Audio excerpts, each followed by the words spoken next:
Good afternoon. Thank you so much for joining us today. I'm Angie Cronenberg, the president of Encompass, and I'm happy to have with me Paroma Sanyal, a principal of the Brattle Group and former chief economist of the FCC's Wireless Bureau, to discuss their new paper entitled The Economics of Universal Service Fund Reform. I'm going to first provide you some background on Encompass, our work in addressing the digital divide, including the Affordable Connectivity Program and the Federal Universal Service Fund. Paroma will then present the main findings of their new paper. I have some questions for her, and then I'll turn to questions from the audience, so please send those in. Encompass is the leading trade association advocating for competition and innovation in the communications marketplace. We represent competitive broadband companies that are building the networks of the future, including fiber, fixed wireless, mobile, and satellite networks. We also represent the leading internet companies that are offering online content, cloud, and streaming services who are driving consumer and business demand for more robust broadband. All of Encompass's members are investing in network connectivity, and they are bringing more choice and innovation, better customer service, lower prices, and faster speeds to customers across the nation. The recent influx of tens of billions of congressionally appropriated dollars to help fund broadband deployment and affordability are critical to addressing the digital divide in our nation. And Encompass and its members are participating in the competitively driven programs such as the Capital Projects Fund and the Middle Mile program that are well underway. And we're looking to the BEAD program to deliver more last mile connectivity to unserved and underserved areas across the country. Encompass members are also participating in the Affordable Connectivity Program, which offers a subsidy to low-income households to purchase broadband internet service. The ACP currently has over 20 million households, and it's critical to addressing the digital divide by making sure everyone can get connected and stay connected, no matter their income level. Encompass and its members support Congress providing additional funding to ensure the ACP can continue well into the future. Current estimates are that the program will run out of funding next spring, and we're urging action this year before providers will need to give ACP customers notice of the subsidy ending, for Congress to extend the program well into the future. We fear that ACP customers will cancel their broadband service because they cannot afford the monthly rate without the ACP subsidy. The ACP is important in supporting the deployment case of building to everyone. One study shows that the cost to deploy can decrease as much as 25%. And the ACP helps ensure that the deployment money in the congressional programs, including the BEAD program, will work more efficiently and effectively so that all consumers can purchase the broadband connectivity that is being delivered through the deployment programs. The benefits of connecting everyone are well documented. It leads to increased employment rates and earnings, creating more than $2,200 in economic benefits for low-income households. It also lowers the cost of providing healthcare through greater use of telehealth services of up to $141 per visit. This reduces the strain on the healthcare systems and the number of unnecessary emergency room visits by 19%. Encompass and its members are working really hard to educate Congress on the benefits of the ACP so that more funding is allocated. And Congress has a lot of support from across the nation to do so, including from the National Conference of State Legislatures, the U.S. Conference of Mayors, and the National Association of Regulatory Commissioners, among many more. While the congressional programs are important, the Federal Universal Service Fund is also one of our nation's most critical connectivity programs that is administered by the FCC. It was instituted by Congress in the Telecom Act of 1996 to ensure that everyone has access to affordable telecom services, and the USF's programs have been modernized to now support broadband availability and affordability based on the recommendations in the FCC's National Broadband Plan in 2010. As a result, millions of families, community anchor institutions such as schools, libraries, and rural hospitals, and small businesses rely on the USF for affordable voice and broadband services through the 4 USF programs: the E-rate, the Rural Healthcare Program. These two programs Encompass members participate in because they are fully competitive. And then there's the Lifeline and high cost programs as well. Telecom providers pay into the fund based on their interstate and international telecom revenues, including Encompass's members. Most providers pass this fee along to their residential and business customers, and customers pay that fee based on their voice service or other types of traditional telecom services that they purchase. For residential customers, the fee applies for their interstate phone service. For businesses, it applies to both their phone services as well as other types of data services they may be purchasing, such as business data services and transit services, which are traditional telecom services. As such, there's a large customer base who currently pay into USF as customers. This includes Encompass's online content providers and streamers who are purchasing transit services for their content delivery. The USF is currently facing an uncertain future and is in serious jeopardy. The telecom revenues that pay into the fund have declined dramatically. As a result, the contribution factor has increased to a historic high of 34.5% for this year's fourth quarter. As customers are moving away from traditional telecom services and towards broadband and other digital services, we expect that the trend will continue, which will further destabilize the ability of the fund to meet its mission. Telecom customers are experiencing higher costs, and as a result, they're looking for relief. Providers are trying to help their customers manage these increased costs, but we need the FCC's help. And there is a path for the FCC to address the high contribution factor today based on its current jurisdiction. There also are concerns that customers are now looking to avoid the fee altogether and looking for other services that don't have to pay the USF fee. This is a market distorting impact that can have dire consequences for a fund that already is experiencing a significantly declining revenue base. Providers also are incented to allocate more of their revenues to non-accessible services. Encompass, along with other organizations such as NTCA, the Rural Broadband Coalition, Shelby, the School Healthcare Library Coalition, and Public Knowledge have long worked on a collaborative effort to offer political and substantive support for the FCC to move forward with USF contribution reform. The US Forward Coalition has over 340 organizations that have called on the FCC to expand the contribution base to address the declining revenue base and the rising factor. The US Forward report, written by Carol Maddie, a USF expert and former senior FCC official, recommended that the contribution base be expanded to include broadband internet access service revenues. The FCC also is facing litigation in several federal courts that stem from the high contribution factor, now questioning the lawfulness of the USF. There could be an adverse decision that may require Congress to intervene, and there is an effort in the Senate by Chairman Lujan, Ranking Member Thune, and other committee members to review the USF and consider an update to it. They recently requested comments from the public and had an overwhelming response. The FCC also prepared its Future of USF report for Congress last year as required by the Infrastructure Act.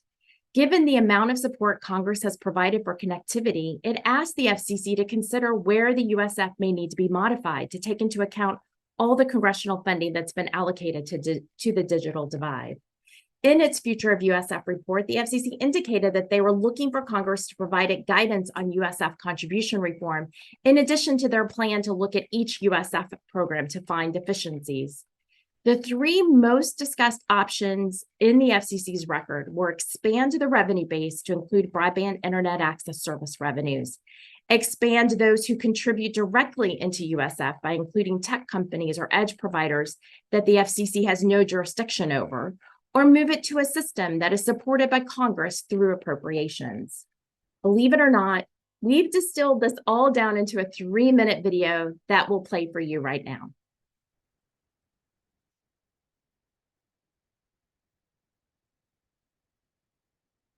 Universal Service Fund to ensure that phone and broadband services are. It's time to save the USF. Congress created the FCC's Universal Service Fund to ensure that phone and broadband services are available and affordable across the U.S. Millions of families, schools, libraries, businesses, and rural communities rely on the USF for connectivity. The USF is funded by telecom providers that contribute a percentage of their interstate and international telecom revenues. This percentage is called the contribution factor. Providers typically pass the USF charge onto their customers' monthly phone bills. The USF is in jeopardy. As customers today buy and rely more on broadband than phone service, the contribution factor has skyrocketed from 6% to around 30%. This means consumers and businesses are now paying an additional 30% on their telecom bills. And this number is projected to rise to 44% in 2025 and close to 50% in 2027 without reform. And consumers who purchase home phone service are paying a disproportionate share into USF, including older Americans. We need reform now. A high contribution factor distorts the market. For example, customers can avoid the high USF fee by purchasing similar services that aren't required to contribute to USF. The U.S. Forward Coalition is a broad group of over 340 organizations that has a solution. Include broadband internet access service revenues to fund the USF. Doing so would drop the contribution factor to less than 4%. This means the average consumer purchasing a home voice and broadband internet plan would likely save money each month, and it would correct the market distortions that plague the industry. Leading economists show that including broadband internet revenues makes the most economic sense as it causes the least market distortion. Plus, the FCC has the statutory authority to implement this solution now. This solution is also smart. Historically, the services that pay into the USF are those that receive USF support. While all 4 USF programs today help fund broadband, these services do not pay into the USF. Stable. Broadband revenues continue to increase. Equitable. Consumers that rely on phone services will likely save money and be treated more fairly. Leading economists also show that proposals targeting certain tech companies will increase costs for consumers and distort the market. For example, charging only streamers but not their competitors could skew the video market as consumers look to avoid additional fees. However, a USF fee on broadband service is not expected to deter consumers from buying broadband. We need the FCC to reform USF so that it is fair, predictable, and sustainable. Congress should encourage the FCC to act on USF reform and save the USF ASAP. Thank you. In addition to this video, we also thought it was important to dig deeper into the most economically efficient way to approach contribution reform. That's why we teamed up with the Brattle Group to apply economic principles to the problem and figure out what is the best, most efficient way forward. The Brattle Group report underscores a key point in the U.S. Forward report. It shows that telecom revenues are continuing to decline, while broadband revenues are on the rise. The Brattle report predicts that without reform, this factor is going to rise up to 44% in 2025 and almost 50% in 2027. It also reinforces that such a high factor is problematic as providers and customers seek out substitutable services where the fee doesn't apply. But it is especially harmful because some consumers, like elderly Americans, are paying a disproportionate share. Paroma is now going to discuss the main points of the paper. Thanks so much, Paroma, for joining us. Thank you, Angie, and welcome to all the listeners. So I'm going to actually start with share my screen and then start with some of the highlights of the paper. And to quote the words of Great Shrek, USF is kind of like an onion. And today I'm going to try and peel some of those layers. Not to sort of belabor the point, but I think it's worth sort of just reminding the audience, and this is something that most of you probably are very familiar with, you know, the main sort of funding where the USF is spent on, there's the high cost programs, your deployment, broadband deployment programs is one of that. The E-rate program, which is your schools and libraries program that Angie was talking about, rural healthcare, and then sort of Lifeline, which is more on the consumer side and the affordability program. And in 2021, these disbursements were around $8.5 billion. What's the problem? I mean, before we talk about, high-level solutions, well, the problem obviously is that the total, the USF budget has kind of remained constant, but what it's assessed on is changing. The source of the USF funding, as Angie mentioned, primarily comes from interstate and international end user telecom revenues, primarily historically voice, although, as you've heard, businesses pay both for voice and some types of data. The problem facing the US currently is that there's that the base on which this is assessed, the fees assessed, is declining because voice revenues are declining. And this has caused the contribution factor to increase significantly. And since a picture is worth 1,000 words, this is what the problem looks like today, right? And it's that gap that has become a problem. And that's what this paper is all about. How do you bring that gap down? That is, as you increase the contribution base, that factor obviously will go down. That's like, pure arithmetic. And that's what we are going to talk about. But before, I know Angie has a lot of questions, but before that, let me give you just spoiler alerts. And for some of you who may want to leave earlier, some of the main findings of the paper. So what are some of the main findings? Of course, as we said, and you saw that the contribution factor is really large. Currently, it's 34.5% of revenues. And you can just imagine what happens when you impose that on a customer bill, right? I mean, we wouldn't think of paying a 34.5% tax when you go and buy coffee in Starbucks. And that's precisely the problem. It's just out of line in terms of fees that are paid. And not only that, in our report, we predict that this revenue is going to go up to as much as this fee is going to go up as much as 50% in the next 5 years. And that cannot be a sustainable solution.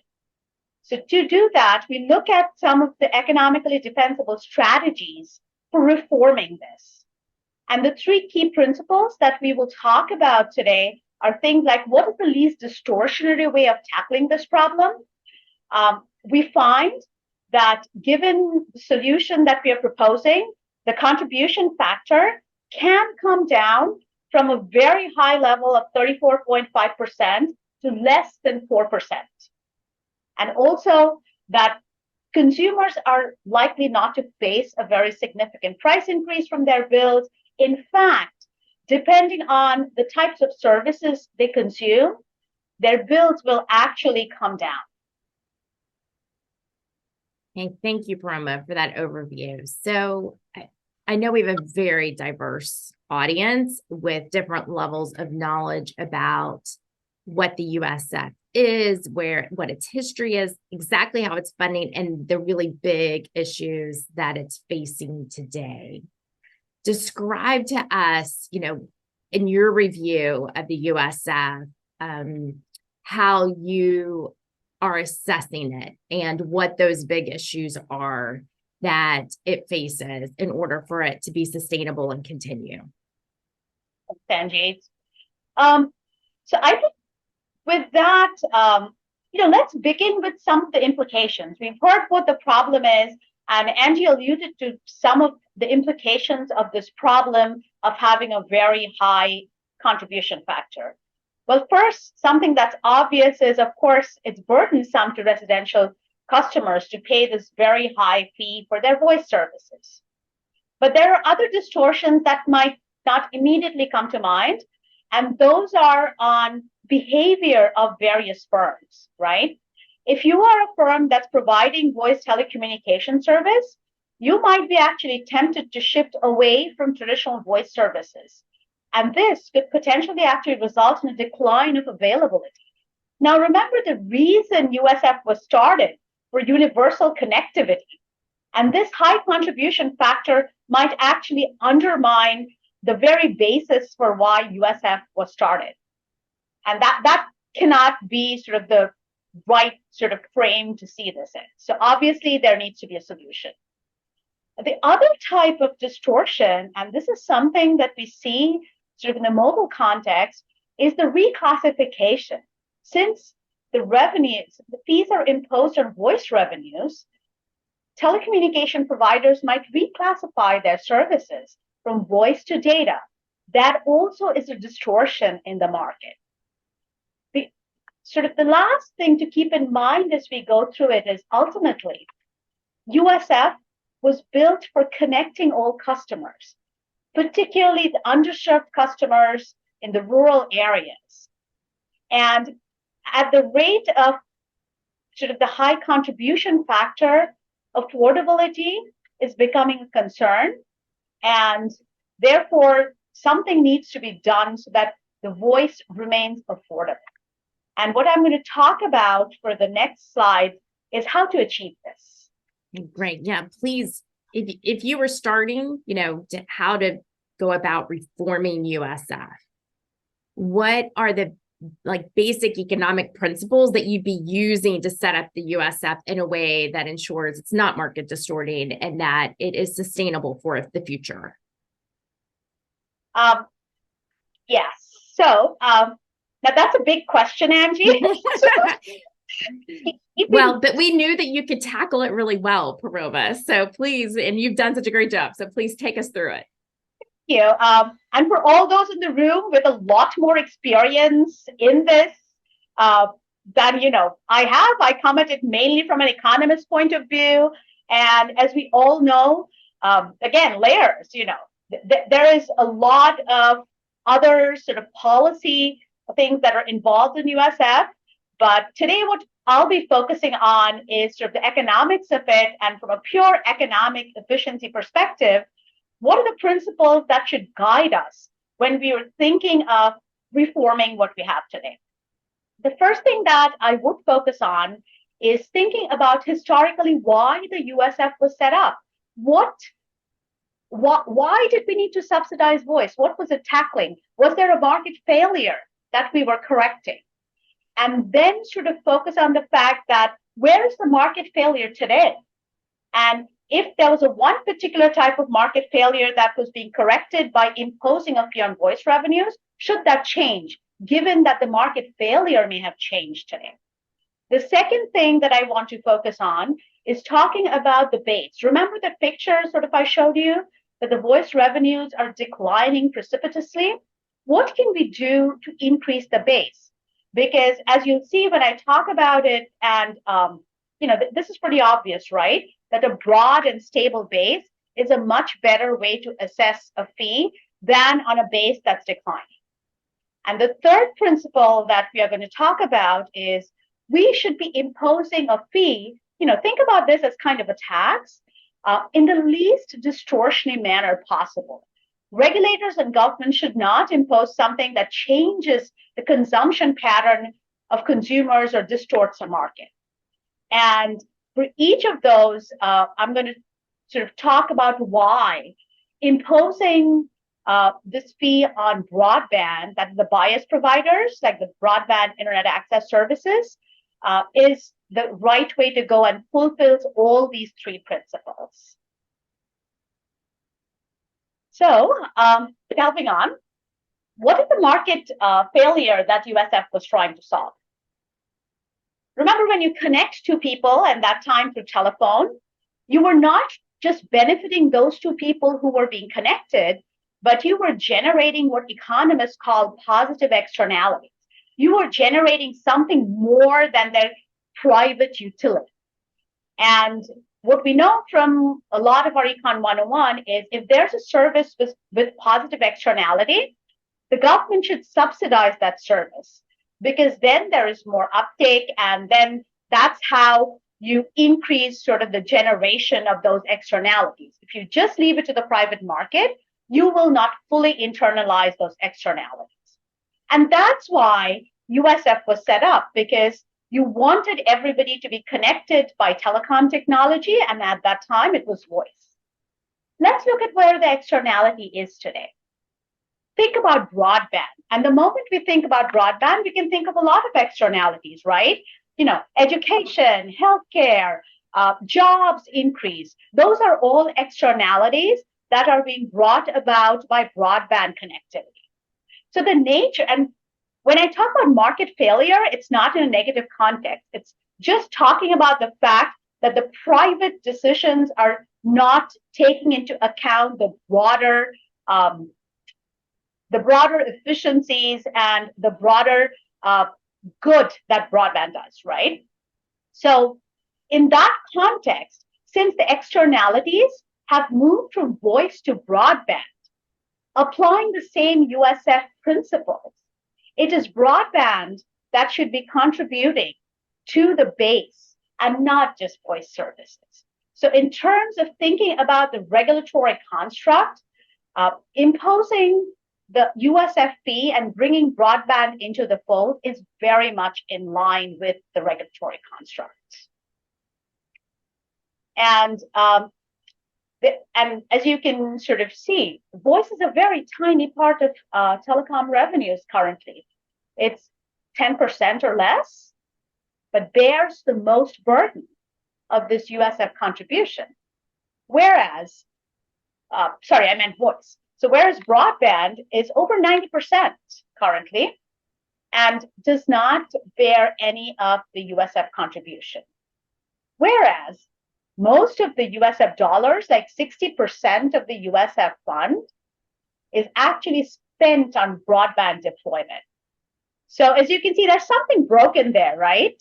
And therefore, one of the first takeaways, I think, is that the large positive externalities that broadband can generate is best captured by bringing broadband into the USF contribution base.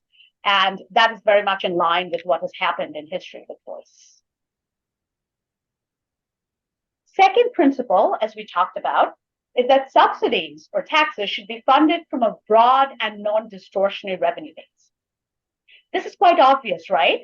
Because if you have a tax that's levied on a very small amount of revenue, it's going to have a large impact and it's going to be distortionary. There's going to be an inefficient allocation of resources.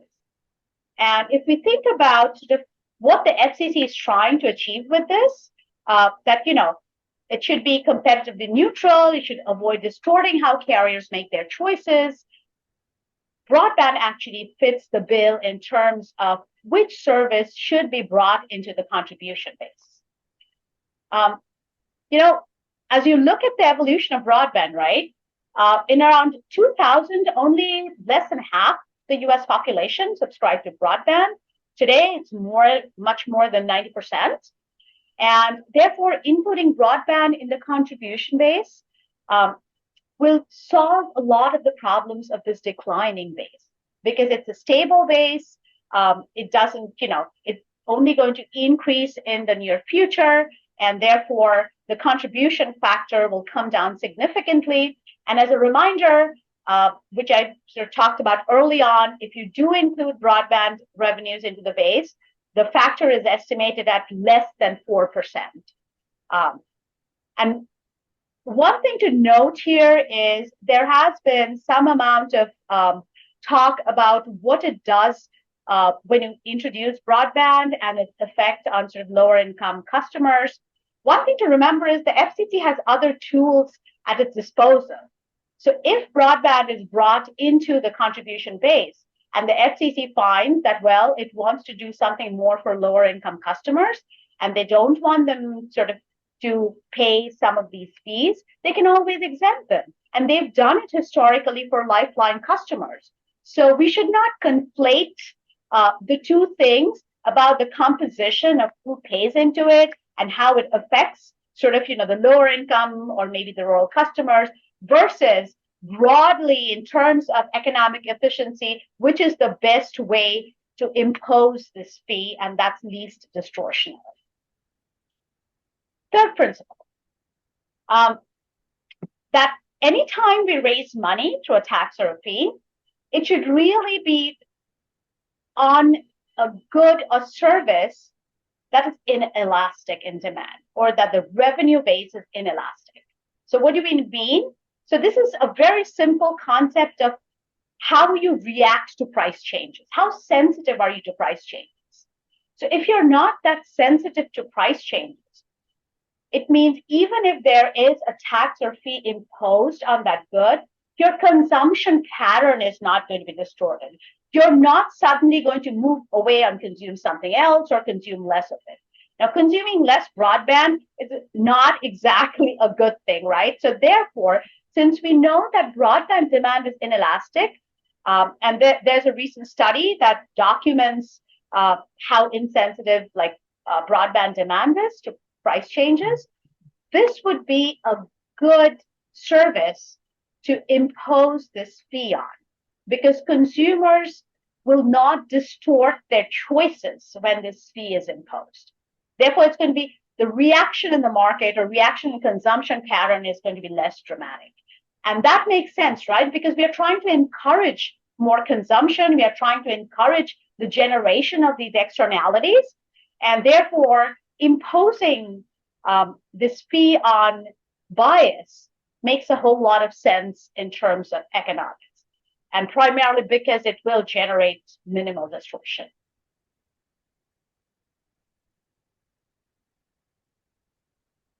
Great. Thank you, Paroma. It's really such a fascinating topic. And it's not often that we have an opportunity, right, to look at a system and think about ways to modify it so that it reflects the modern realities.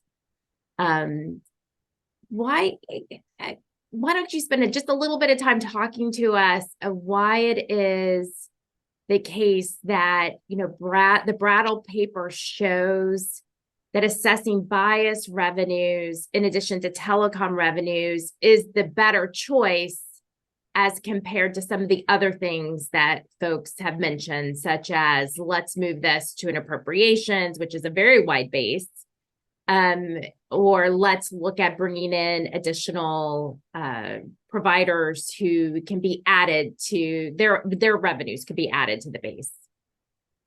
Great. Thanks, Angie. So let me start with the bias part of your question. One thing that's interesting is you mentioned appropriations, right? Of course, in terms of the principles that I laid out, the most broad-based, the least distortionary, you would think appropriations would be the best choice. In a world which was completely stable and there was no uncertainty about appropriations, it might have been a good choice. But we all know that appropriations are not exactly, they don't have long-term stability. So as a provider, if you're thinking about your incentives to invest in the market and in the next 5 years, how you're going to deploy to these underserved rural areas, it does not make for a very good business plan if you're thinking, oh my God, next year, am I going to get this support to deploy this kind of network, or am I not? So in theory, appropriations is a great idea, but in practice, it probably is not going to work. And that is why bias is sort of the next broadest. So if we were setting up, a step function, after appropriations, if you're trying to think of what's the next broadest thing, apart from all the externalities, just the next broadest revenue base, that would be least distortionary, that would be bias revenues. Yeah. And it's interesting that you're talking about, from the perspective of those providers who may be in one of the programs like the high cost program being able to plan. But 3 of the programs are affordable programs. So, one of them is E-rate. That's what schools and libraries rely on. The other one is rural healthcare. That's what rural hospitals and healthcare facilities are relying upon. So they need certainty too, right? That they're going to be able to purchase the services that they need in order to deliver care to patients, in order to deliver education, right? To library patrons as well as to school children. I think that's a really important point. On one side, we're talking about closing the digital equity gap. We are trying to sort of make sure that we roll out as many programs, we close the homework gap. And as you rightly pointed out, one of the big things of USF is, say, the education and the E-rate program. And having to guess about what your school funding for broadband is next year cannot be the right way to close the gap. And of course, suffice to say, healthcare is one of those basic necessities, and sort of USF is one of the very important ways that supports sort of the rural part of a lot of these healthcare initiatives. Yeah, and very little of the congressionally appropriated dollars are going to be able to address those affordability needs that are annual needs. So I think that's just so important for this audience to understand. Thanks, Angie. No, that's exactly right. And anytime you talk about assessing a fee or a tax and bringing new customers into that base, one of the things we, of course, are all concerned about is what is the potential price increase that these consumers are going to face, and what is the concern there? I'm going to talk a little bit about it, not in too much detail, just sort of touch on the fact that on one hand, yes, for certain consumers, you may see a small price increase. However, there are always more sides to a story than one. And depending on the types of services consumers actually consume, we estimate almost like 40 million households will likely save money from bringing broadband into the contribution base. And on the face of it, that might seem a little contradictory. So let's see what I'm talking about here. So the very small example, and just remember, this is like an average for high income versus low income consumers. You'll end up with very sort of different numbers. So think about, a household with or a consumer with a $70 a monthly bill for broadband and a contribution factor of like 3.7%. And that's the contribution factor we've estimated will happen if you bring the biased revenues into the contribution base. And Paroma, why did y'all pick $70 as your starting position here for what consumers are paying or we're paying for their broadband? So that's the average, Angie. And actually, that's a very good point to remember, because if consumers are paying a much lower sort of amount, obviously their fee imposed is going to be much lower. And again, if they're Lifeline customers, they're exempt from it. So there's already a mechanism built in to shield some of those vulnerable customers. So on that average, $70 monthly bill with the contribution factor, a consumer would pay like slightly over $2.50 a month, right? But what if the consumer was also consuming a voice service? They were also subscribing to it. Say it's $20, again, the average of a voice service. And I won't go into why, but approximately about $13 of that bill is subject to USF. And if you do that at the current rate of 34.5%, they are paying a whopping $4.50 on that bill. What happens if you have a 3.7% USF fee? You bring that down to 50 cents. And we can all do the math, right? Given sort of, what they're paying now versus what they're going to pay, even if broadband is brought into the contribution base, they save $4 per month. And, the net effect when you take the increase and the decrease together is a net savings of around $1.40.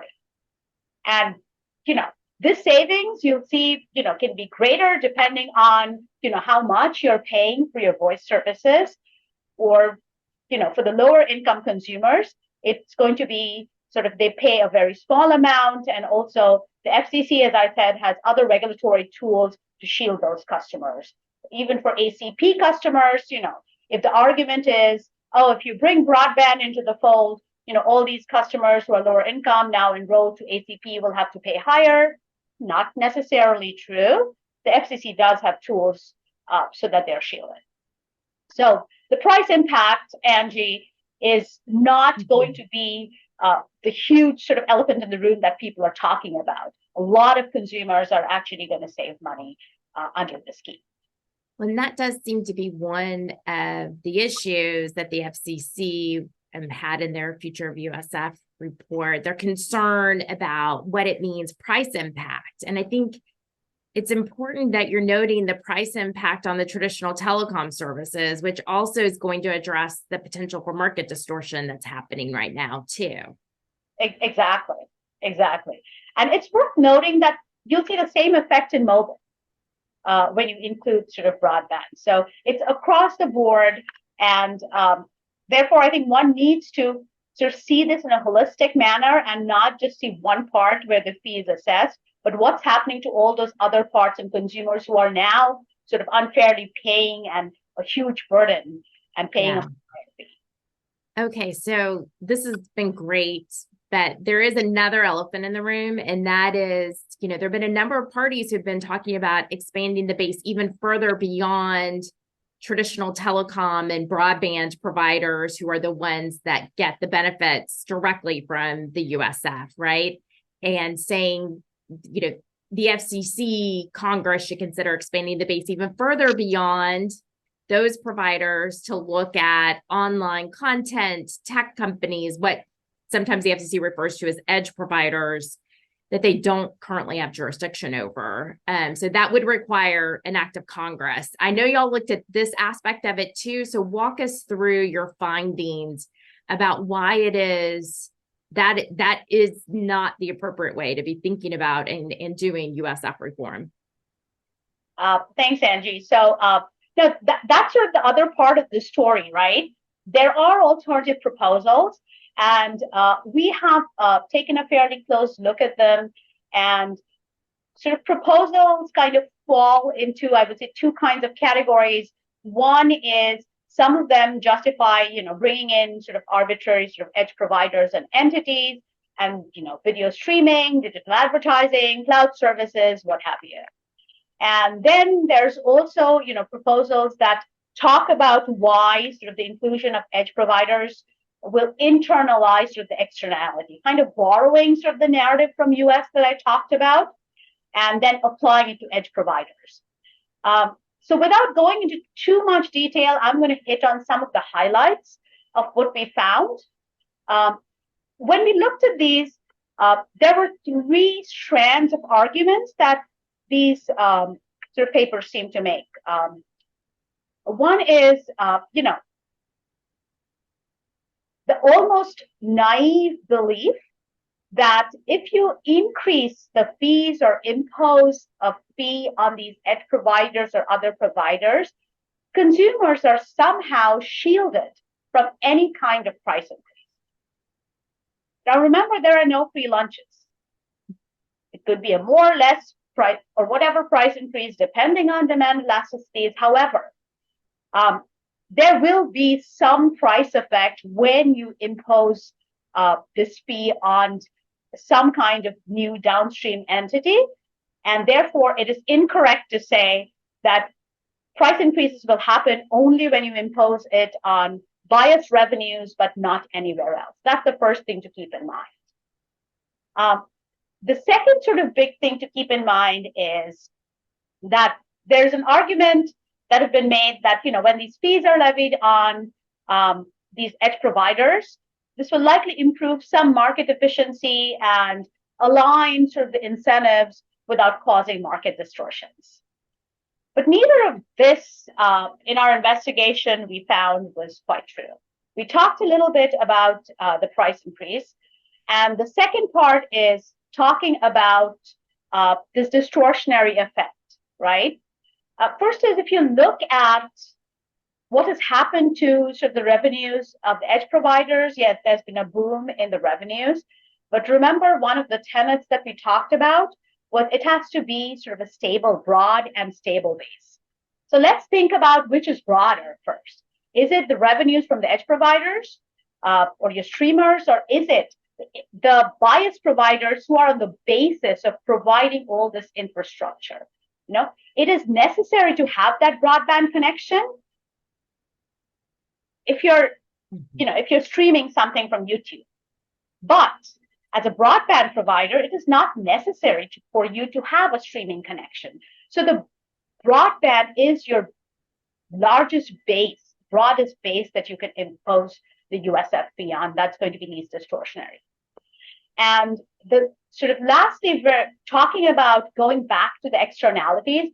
Remember, one of the reasons we said that USF was funded was to increase the externalities created in the system. And remember, if broadband is the largest base of consumers, then that's where you're going to maximize the externalities in the system. And therefore, it makes sense to have broadband and not sort of some of these edge providers be taxed. And one of the things that we mentioned in the paper is there are also arguments about edge providers creating congestion, and therefore they should be paying for that. One of the things that we've discussed in our paper is that there are other market mechanisms like bargaining solutions that can actually tackle that problem, and that the FCC as a regulatory agency does not need to get into this because there are market mechanisms that will solve it. We see it now in terms of some of the CDNs and how they are being used, that is the content delivery networks, and therefore there are mechanisms already that can tackle that part. And given sort of our assessment, Angie, I think where we come out is that ultimately it is sort of bias that seems to win in terms of all the three economic principles that we talked about. Yeah, that's very helpful. I think we may have a question that I think you're going to have to stick it into so I can see it, because if you could type your questions into the Q&A, then I'll be able to see them and I can ask Paroma your question. So please do that. In the meantime, I was going back and looking at what the FCC reported on with respect to their monitoring report on USF that they do annually. And it's actually an exercise that the FCC does, but it's a joint effort with the Joint Board on Universal Service. So that's also made up with state commissioners. And if you look at the total telecom revenues as compared to non-telecom revenues, which captures the broadband revenue, the revenue on the non-telecom revenues is continuing to rise. And the telecom portion, of course, as we've already noted, is continuing to decline. So, but I think, the last couple of years that they were reporting on are just really interesting. For 2020, they're saying the non-telecom revenue base was just over almost $380 billion.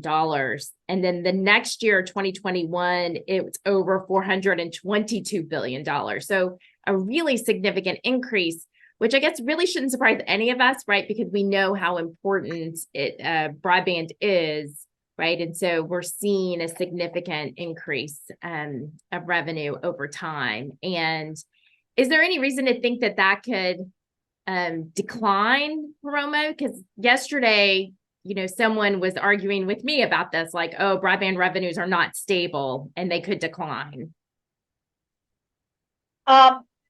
Not from what we've seen in the forecasts we have done in all the data demand things that come out from Cisco and the other sort of providers. It seems like a one-way street. Demand is continually increasing. So I would be hard pressed to say that it would not go up. Can there be small bumps? Yes, maybe. But what we've seen during COVID is here to stay. We're all using more data nowadays, and I don't see that trend really reversing. Okay. I still don't see any questions in the queue. You're more than welcome to text me your questions too, just in case it's just not working. Here we go. I'm finally getting some questions. All right. So this one is, from an economic perspective, does the presence of net neutrality rules in a market, in this case in the US, make a difference? So this really gets to, can the FCC address the issue without reclassifying the broadband internet access service as a Title II telecom service?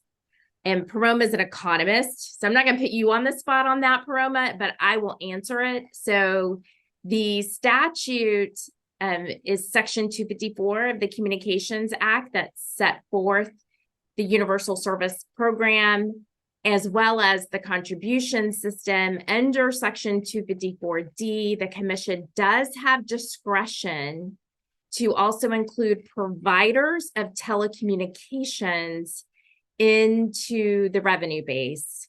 And under the Commission's analysis, whether it's a Title I or a Title II service, broadband does have telecommunications as part of it.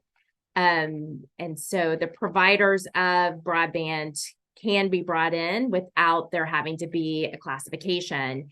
And we know that this also is the case under the Commission's case law because they did bring in interconnected VoIP providers into the revenue base, and interconnected VoIP has never been classified as either a Title I or a Title II service, and that was upheld by a federal court. So there's been a lot of chatter about that aspect of this in the FCC's record, but we at Encompass believe that's been answered in full, and the Commission can move forward. All right, let me see if I've got any other questions that have come in.